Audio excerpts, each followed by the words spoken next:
4 innovative businesses you can learn from. Not every new business idea needs to be truly original. You can actually create a very successful business using only tried and tested formulas, and not even venture out that much into the unknown. In fact, this is sometimes the safer bet when it comes to creating a new business model. The problem is that it takes a truly innovative business idea if you really want to take the world by storm. If you're just happy to make a little money, then sure, something basic and already proven will work fine. But if you're looking to become a billionaire who forever changes the status quo, then you will need to come up with something completely new. Let me share 4 examples of companies that have done that in exciting ways. 1. Facebook. Facebook completely changed the way that we interact with one another, the way we stay in touch with friends, and the way that we make new acquaintances. The idea of a social network is not new, of course, but it was the countless smaller ideas that Zuckerberg and the team implemented that really changed things up and ensured that the site was a massive sensation. 2. Uber. Uber is an example of a company that makes use of the sharing economy. This is a taxi service that is run by its users. Rather than pay obscene amounts for a taxi, why not hire someone local who is happy to give you a lift for much less? It's no exaggeration to say that this is making massive waves in multiple industries. 3. Airbnb. Airbnb is another example of a company that makes use of the sharing economy, this time by letting people share their spare rooms and outbuildings as alternatives to hotel rooms. Once again, this is changing industries, the hotel industry, and even the property market. 4. Nintendo. The House of Mario is a company that is constantly innovating, whether it's with motion controls or new gameplay mechanics. The latest innovation, of course, is the Nintendo Switch, which combines the company's portable and home consoles into a single machine. The appeal is the option to take AAA titles on the go with you, but then be able to play them on the big screen when you get home. It's early days yet, but so far the signs are very positive, and the company has sold more units than any other console at this stage in its life. In other words, you don't have to be a young, hip startup to innovate. How to find a need in a market and fill it.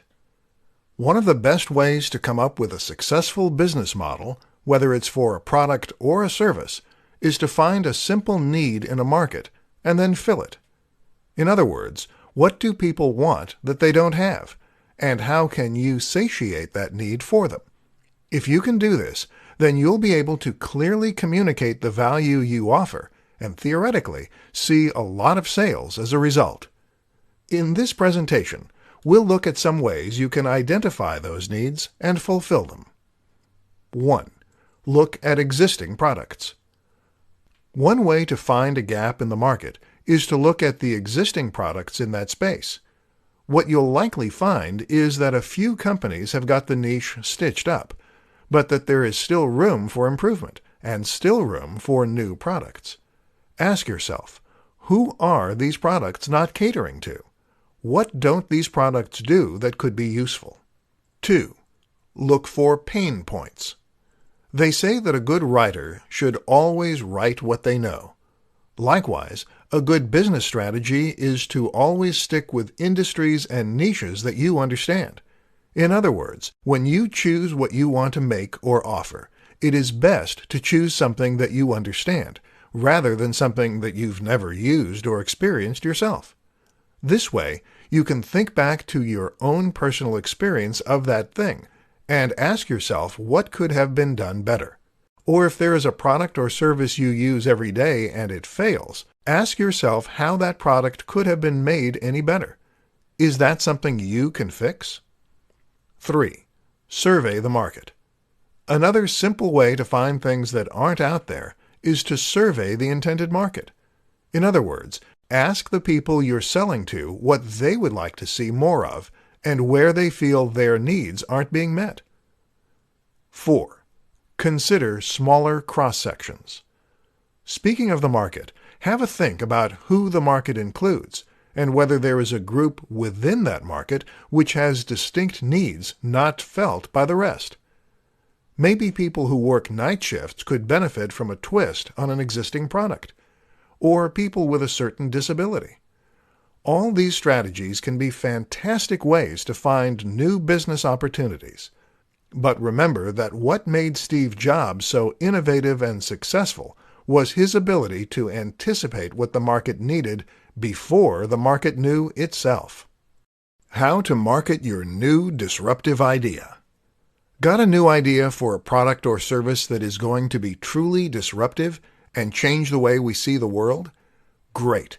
Only you're not the first, and you probably won't be the last either. The thing is, ideas are a dime a dozen, and actually the hard part is marketing those ideas and getting them to sell. That's where the marketing part comes in, and that's the difficult part. Unfortunately, it's even harder in many cases when your idea is exciting and new. Why? Because there is less point of reference and less context that you can use to explain your idea. So how do you get the word out about your new concept? Let's look at some options. In the beginning, the main aim of your marketing is often going to be explaining what your product is. This is your elevator pitch, and it's important that you've come up with a simple way to explain succinctly and clearly what your idea is, who needs it, and what they need it for. Another useful concept is to focus on the value proposition. In other words, where does the value come from with your new service or product? How does using this product make life better? Will your users be richer? Will they have more fun? Or will it improve their health? While the how and the what might be new, very often the why will be universal, and this will be key in communicating your message. In order to do any of this, though, you're going to need to think about whom your product is marketed to, and who will want to use it. This will tell you where to present your message, and how to present it. Have a think about the typical demographic that is likely to use your product, and think of comparable products and whom they are targeted at. Looking at comparable products is also a good way to get inspiration for your marketing. Finally, don't be afraid to embrace the newness of your product or service. In other words, if your product is so different that it stands out, then this can actually help it spread by word of mouth. Consider those 5-finger shoes by Vibram. These drew the eye so much that they practically marketed themselves. How can you get people talking about your brand? 3 ways to come up with an idea for a disruptive product. We'd all love to have that big idea that makes us rich. Imagine if you were the person who invented Velcro or Post-it notes. With a simple mechanical solution, you could change your life, while also making life easier for millions of people around the world. Not only would your own day-to-day life become much happier and easier, millions of dollars will do that, but you'd get to enjoy the incredible sense of accomplishment that only comes from doing it on your own. But can you force an idea to come? How do you encourage that spark of inspiration? Here are a few experiments you can use to trigger that next big idea. 1. Think about things that frustrate you. In business, this is called a process fix. It involves looking at the routine activities of that organization and then seeing where that routine could be improved upon.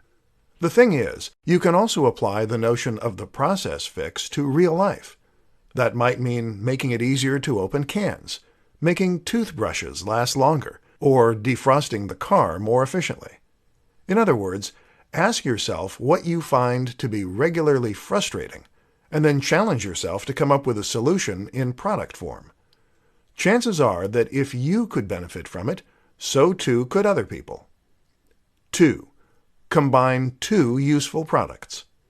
They say there is no such thing as a completely novel idea. That instead, the closest thing is to combine 2 existing ideas into something new. Well, why not embrace that reality by simply combining 2 ideas you like into one new idea?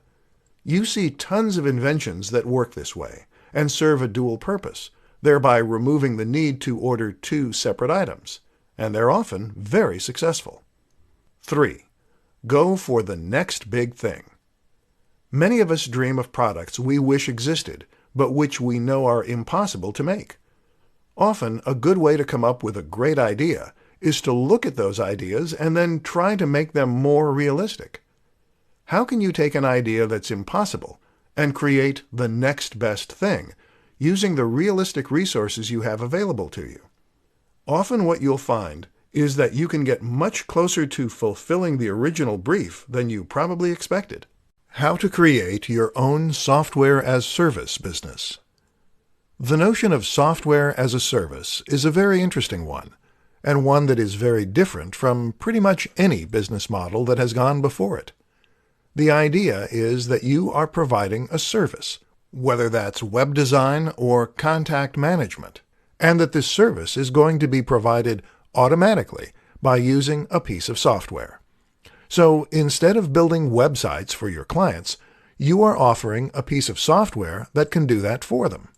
The great thing about these businesses is that they can provide services that would be impossible to offer any other way, and they can allow you to take a very backseat approach to running them, generating passive or near-passive income. So how exactly do you create such a business? 1. Come up with the idea. The first thing you need to do is come up with your business. This is easier said than done, of course, but one useful question to ask is whether you can in any way productize a service that you are already providing. This is how Matt Mullenweg came up with the idea for WordPress, by asking how his web design company could be made into a product, and thereby scale to unforeseen heights. Another question is to think about the tools you use on a daily basis, and how they could be better as an SAS. 2. Implement the idea. The next step is to implement the idea. The problem with this is that it will very often involve programming using a web-based programming language. This is code that will run on a server, and common languages include PHP and Python.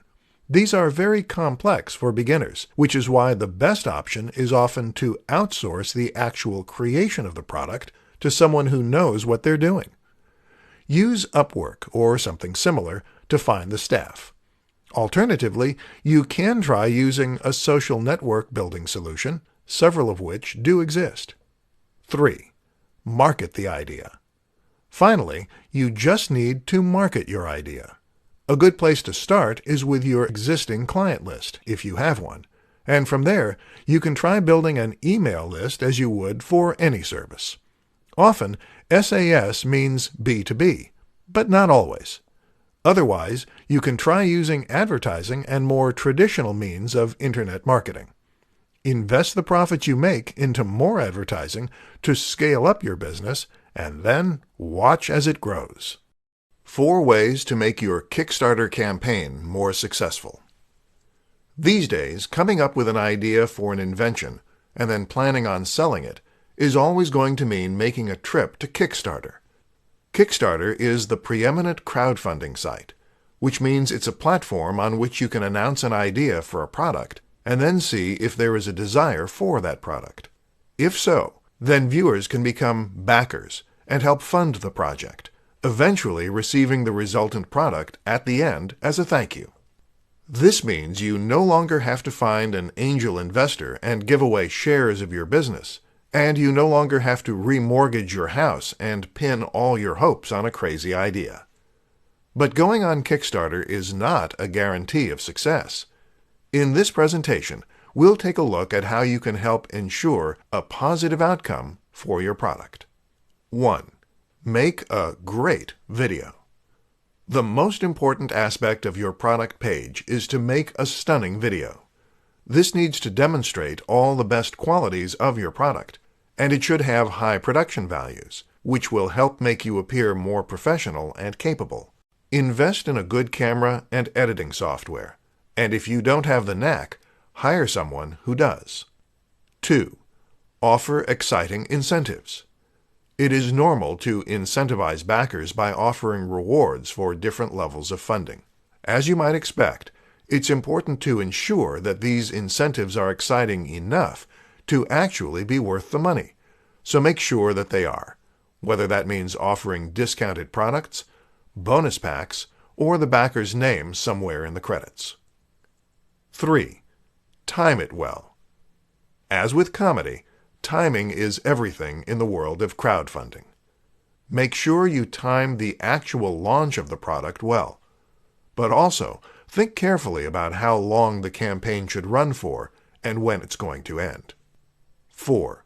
Prep and pickup. A strategy recommended by Tim Ferriss is called prep and pickup. The idea is that you're going to work on all the emails, ads, press releases, and other marketing materials before you launch your product. From there, you will have everything ready to go, and all you need to do is click Send at the appropriate times when the product is live. This prevents the scenario where life gets in the way and you can't promote your product as much as you should. 5 examples of businesses that take full advantage of the sharing economy. The sharing economy describes a move away from money and back to the free trade of services and products. Once upon a time, before money existed, we would bargain with other people for goods and services by offering things that we could do or offer in exchange for things that they could do or offer. Need someone to chop down a tree? Then offer to cut their hair, or give them some of your eggs. Then money came along and was used as a way to represent value. This could be traded for goods and services in lieu of providing goods and services back, thereby making transactions much simpler and easier. But at the same time, money also created many of the problems we see today, and you don't need me to tell you what those are. Fortunately, technology is giving us a way to take matters back into our own hands. Technology is perfect for facilitating transactions that don't need money, and hence we are seeing the free trade of goods and services once again. Businesses take full advantage of this and are among the most innovative and successful on the planet right now. In this presentation, we will consider some examples. 1. Uber. Let's start with one of the most high-profile sharing economy businesses out there. Uber is a company that seeks to remove the need for taxis and public transport by letting anyone offer lifts for a small fee. The result is that the costs are much lower, and rides are always available, and it has taken off to the extent that it is actually threatening the taxi industry. 2. Shpock. Shpock is an app that acts like a yard sale. Got something you don't want? Take a photo and upload it to Shpock to sell it back within your local area. 3. FreeCycle. FreeCycle takes the idea of Shpock one step further by encouraging its users to give away things that they don't need anymore, but would otherwise have to pay to dispose of. 4. Airbnb. Airbnb is Uber for accommodation, allowing anyone to offer up a room, outbuilding, or attic as a place for people to stay. This is not only changing the face of the hotel industry, but even the property market. 5. Couchsurfer. Couchsurfer is to Airbnb what FreeCycle is to Uber, essentially getting people to offer accommodation for free. By letting people crash on your couch, you win goodwill to crash on the couches of other people, and thereby get a free place to stay wherever you are in the world. 6 ways to get funding for your new product idea. Got an idea for an amazing new physical product that might just change the world and make you a profit in the meantime? This is an incredibly exciting position to find yourself in, especially if you truly believe in the idea you have. That's also why it's so tragic to find yourself unable to make that vision into a reality. If you can't find the funds to manufacture your product, then you can't create it and you can't sell it. It's that simple. In this presentation, I'll show you 6 ways to find funding for your idea so that your good ideas never have to go to waste. 1. Crowdfunding. Crowdfunding means that you raise money from the crowd, aka the general public. You put forward your idea, show a working prototype in a video, and explain what it does. You then explain why you need money to make your idea a reality, and you give away some kind of reward in return. 2. Pre-orders. Another option is to take pre-orders for your product. This is another way to get money up front and test that the audience is there. If you don't get enough pre-orders to cover the manufacturing expense, then you simply cancel the pre-orders. 3. PayPal Working Capital. Don't overlook this option from PayPal. PayPal Working Capital is a business loan from the online payment processor that allows you to pay just a single fixed fee, which is usually quite reasonable, and then make repayments out of the money that comes into your PayPal account. While the fees aren't the lowest, it's the ease with which this loan works, the lack of impact on your credit score, and the convenient repayment system that make it a good option for inventors. 4. Credit card loan.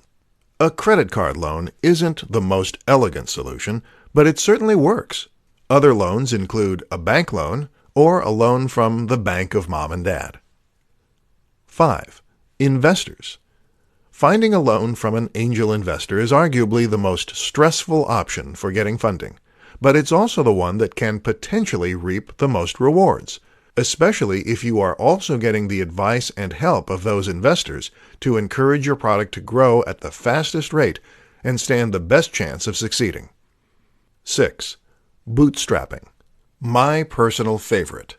Bootstrapping means that you sell another product or service in order to raise the money for your bigger and more ambitious venture. Think of this as slowly scaling up your business and your ambition. How to test an idea before bringing it to market. One of the worst things you can possibly do as an entrepreneur or any business person is to invest a huge amount of time and money into an idea that doesn't have an audience. If you spend thousands of dollars or countless hours developing a product that no one buys, then of course it is going to be money down the drain. And of course that may sound obvious, but it is an unfortunate reality that happens far more frequently than you might think.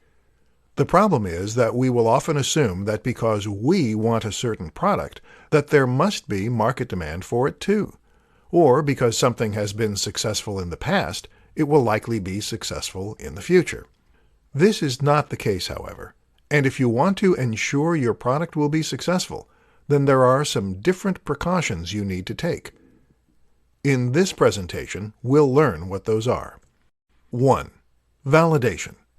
In business terms, we call what we just described validation. The aim is to validate an idea for a product or business, and then test if it really has appeal. One way of doing this is to try selling the product or service before it's finished.